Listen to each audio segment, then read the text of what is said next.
Hey everybody, it is Leanne Losey here and with Fairway Mortgage, and today I want to talk a little bit to you about a down payment assistance program. It's a question that comes up a lot and you hear things about it, but you just really aren't sure what it means and is it truly free money or how does that all work?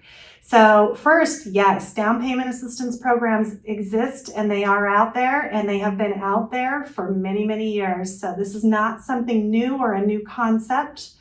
We do have some special programs where if you are a first responder or a teacher, you can get a little bit of extra on a down payment assistance program. So it is a great, great program to use. When you're researching and how does it affect you?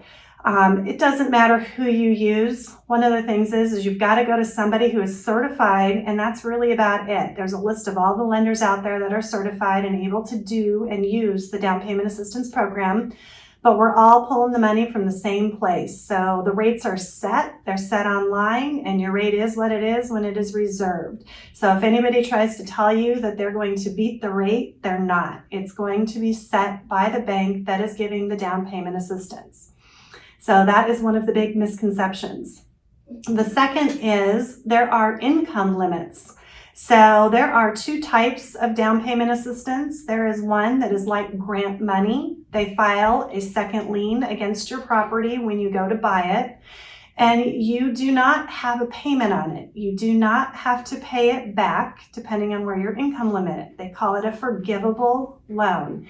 So the commitment you are making to this loan and program is that you're going to live in that house for 3 years or keep that loan for 3 years.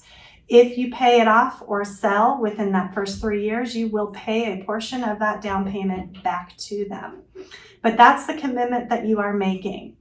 Now, for those that are in the higher income brackets, and maybe you haven't saved up money for a down payment, you also can still get the program, but yours is a non-forgivable second. So if you sell the house or something, you will have to pay that money back at that time or refinance down the road. But again, you're making a 3-year commitment to them, but it is a non-forgivable. So it is like you're basically borrowing the money for the down payment out there. It's not just FHA. A lot of people think that you have to use the government program in order to use a down payment assistance program, but there are conventional options as well. You can do as little as 3% down on a program, which is 3% of your purchase price, and you can get 3, 4, or 5% on the assistance program. So that may help you in negotiations, and it may help you with the closing costs and your taxes and insurance with your cash for closing. So there's some great options out there. I would love to talk to you more about it. As always, I'm just a resource here for you. So if you have any questions or you just want to talk or you want to get more information, please feel free to reach out to me. I'm here to help you make your mortgage process as easy and painless as possible.